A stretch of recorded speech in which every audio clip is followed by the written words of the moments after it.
And welcome back, everybody, to part two of What About Nutrition on this weekend. Westplex Radio exclusive, heard each Saturday morning every weekend from 8:30 to 9, right before Kelly and Deliciously Alive. And also on Westplex 100.7 every Sunday, we repeat the same show from 10 to 10:30. So if you miss it on Saturday, forget one of the two. You can catch up. And with me in the studio is David Gall. David from O'Fallon Nutrition, their brand new location. What a great store. Highway K, Mexico Road. And you can always find them online, and these programs are archived as well. You might want to catch up on some of the great shows. I know a lot of people do that. They hear one show and they say, yeah, I want to check out more of these shows. We've got some great shows at O'FallonNutrition.com. O'FallonNutrition.com. Dave? Thanks, Steve. I really appreciate you mentioning that because that's really a good point. We have archived a lot of these shows. Sometimes we switch it up, but we can keep about 20 shows at a time on our website. And one we're going to be reposting soon is one of my favorites from last summer we did on the natural sunblocks and going into the differences between the chemical and the physical sunblocks. So watch for that. We'll get that posted up next week right after folks hear this weekend. So we were interviewing Sarah Pope from the Weston Price Foundation. She's a chapter leader in Florida. She has a very, very popular, famous blog called thehealthyhomeeconomist.com. I really encourage everybody to check it out. She has videos on how to produce things like bone broth that we were just talking about. And folks think of things as bone broths as old-fashioned, or that's what I remember Grandma using it. I think of it as something that's really delicious. You know, if you go to any fancy restaurant and you pay $300 for your meal, chances are they're actually making things like bone broth. So Sarah, bone broth, really, really nutritious, really great stuff. You've got videos on your website. If you had to summarize in 30 seconds or less the benefits you feel like people can get from bone broth, what would that be? I would say they get plentiful minerals, and our soils are so depleted nowadays that getting minerals that are easily absorbed, not just from a pill form, but just from food, is critical. So the bone broth supplies that. It supplies broken down bits of collagen and glucosamine and chondroitin sulfate. So if you have joint problems, you need to dive into the bone broth and be incorporating that into your meals every day. Sure. Finally, it includes gelatin. And natural gelatin in bone broth is very important for smooth and easy digestive function. Okay, I've got a question, Sarah. My wife makes a lot of, she'll do a crock pot thing once in a while, a couple times a month or something like that. She'll buy a piece of meat with the bone in, and like I don't know what you call it, but anyway, she puts it in there and puts vegetables and things like that in it. Does that account for bone broth? Yeah, that is. She'll get more minerals out of the bone as she's simmering the water with the vegetables and everything. If she puts just a little bit of vinegar in at the start. Okay, so a little bit of vinegar. I know it cooks all day. She puts it in like 7:30 in the morning, and we eat it at 7:30 or 8 at night. So that's wonderful. That's wonderful. Yeah, as long as she simmers it low, because you want to simmer it. It should be just a very, very low simmer. Okay. And have her put in. I don't know how big the crock pot is, but anywhere from just a few tablespoons of organic apple cider vinegar in there to start with, and that will help to draw even more nutrition out of the bones into the water. Yeah, interesting. I bet she's not doing that, but I'll check. Okay. Because so many families are doing things like that, and with little bits of advice that they can get from the healthyhomeeconomist.com, they can do things like add a little apple cider vinegar. I know we sell a lot of Garden of Life supplements in our store, and their founder Jordan Rubin is a big advocate of bone broths as well.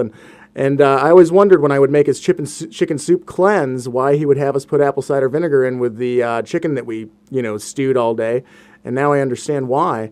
And then I just wanted to come back briefly to that point. This food tastes good, doesn't it, Sarah?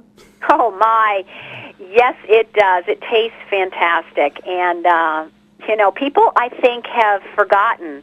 We in some cases, have never even tasted food made this way. So it is so worth it. And absolutely, try the bone broth. You won't be buying anything from the store in a Tetra Pak or a can again, I can guarantee it, after you taste the real thing.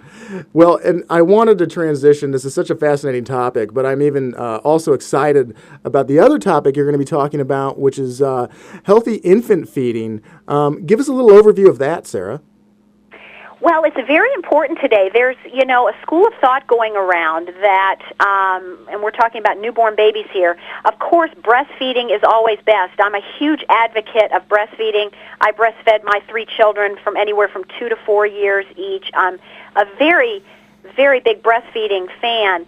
But there's a school of thought going around that it really doesn't matter what the mother eats, that the breast milk is going to be nutritious regardless. And this is really a fallacy, and the research just really doesn't back that up. What the mother eats is critical to the nutrient density of the breast milk. So I will be speaking about that at the conference on Sunday, about what mothers can do, what kind of sacred foods they need to eat, as discovered by Weston Price in his travels studying traditional cultures, what they need to eat to make their breast milk as nutrient dense as possible. Because even though the protein of the breast milk and the immunoglobulins are pretty much unaffected by diet, and I think this is where that school of thought comes from. While the protein and the immunoglobulins may not be affected so much by what the mother eats, the fat composition, the vitamins and the minerals are very much affected. So it's not a black and white thing there, and mothers need to realize that what they eat, particularly what types of fat they're eating in their diet, makes a huge difference to the nutrient density of their breast milk. So I'm going to be talking about that. I think that's a wonderful point, and it's great to draw the line between the fact that the protein composition and great factors like the fact that human proteins within breast milk are much smaller than cow proteins, for example, in cow's milk. So the proteins are intact. The immunoglobulins that help to support the immune system of the developing child, those are intact. But you're commenting that the composition of the fats and perhaps the vitamins and minerals and other factors, those are going to depend on the mother's diet. Yes, and I'm going to be going over many different studies that back this up. Okay, well that makes perfect sense. And then there also is such a thing as the Weston A. Price Foundation infant formula recipe that's out there. And it sounds as if there is a need for that. There are situations where there's mothers who, for one reason or another, sometimes a medical reason, can't breastfeed. And they need alternatives that are better than your usual canned infant formula. Can you comment on what some of the issues are out there with canned infant formulas and why somebody might want to consider making their own at home? Yes, well, there's these stories in the news periodically that are very disturbing. I mean, a few months ago there was a baby that died from infant formula that was purchased at Walmart. And then a more recent story, there were some concerns that some a certain brand of organic infant formula had some arsenic in it from the brown rice syrup that had been sourced from a Chinese company. There's some concerns there. So mothers are wondering, hey, I need to make something. If I can't breastfeed, of course, that's the number one thing is you want to breastfeed. But if you can't, for whatever reason, and you have to go the formula route, more and more mothers are realizing, you know what, I think I want to make this myself. And the Weston Price Foundation provides a 21-minute video on its website. If you go to westonaprice.org and click on videos, there's a thorough, it's really not, it's almost like an online class. It's so long, but it goes through how to make a nourishing homemade baby formula for your child, both based on raw grass-fed milk and also a hypoallergenic baby formula if the child has a milk allergy. So there's 2 different formulas that are demonstrated on that very long video class.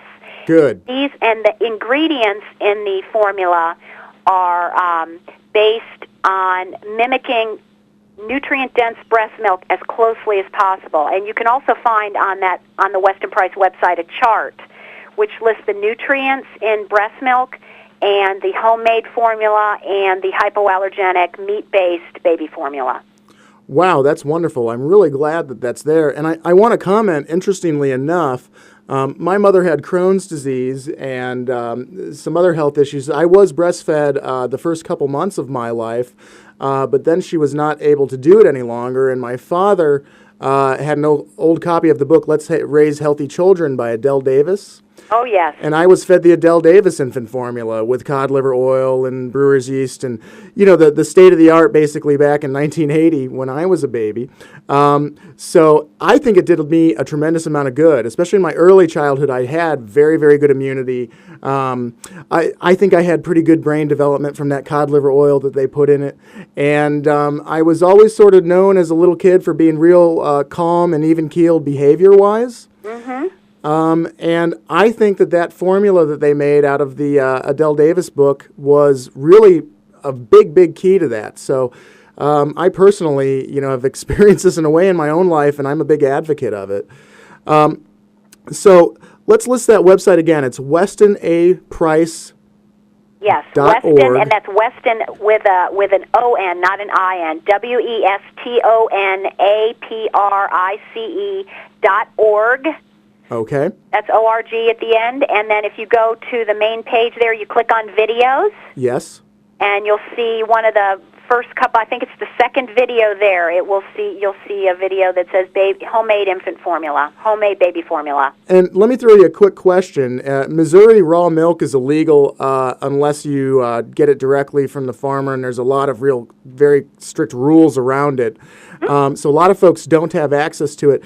With the next best thing, I'll just go out on a limb. Our store sells low-temperature pasteurized, grass-fed, non-homogenized milk. Would that be something that would be almost the next best thing? It's not as good as raw, but the closest you can legally get in Missouri? Yes, what you would want to do if you don't have access to raw milk is to get the low-temperature pasteurized, non-homogenized grass-fed milk like your store Perfect. has, Yep. and you would want to culture it. You want to Oh, I culture see. it with a Pima culture or a yogurt culture, a kefir culture. We sell those at O'Fallon Nutrition. Yep, just culture it, and then go ahead and make the formula with that. Okay, that's perfect advice. And again, go ahead and give us the name of the conference and where folks can go to find out about signing up for it again. Yes, please come. It's the Wise Traditions Regional Conference. It's going to be held at the Hilton Frontenac on Lindbergh Boulevard, and that's May 19th and 20th. And today is the last day for the early bird registration, by the way. So please sign up if you go to westonaprice.org. Okay. Click on the regional conference there. You'll get all the registration information, the schedule, and the speakers. And if you can only come for one day, that's fine. Okay, that's perfect. And they can sign up right up until the day of the conference, right? That's right. I think they're going to be taking walk-ins as well. Walk-ins on the morning of the 19th. Well, Sarah, it was great talking to you. HealthyHomeEconomist.com. This is Sarah Pope. And, of course, I'm Dave Gall from O'Fallon Nutrition with Steve Casper. Steve, take us out. All right. Thank you very, very, very much. We sure appreciate it. We'll see you all next week. We are out of time. It's What About Nutrition, exclusively on Westplex Radio.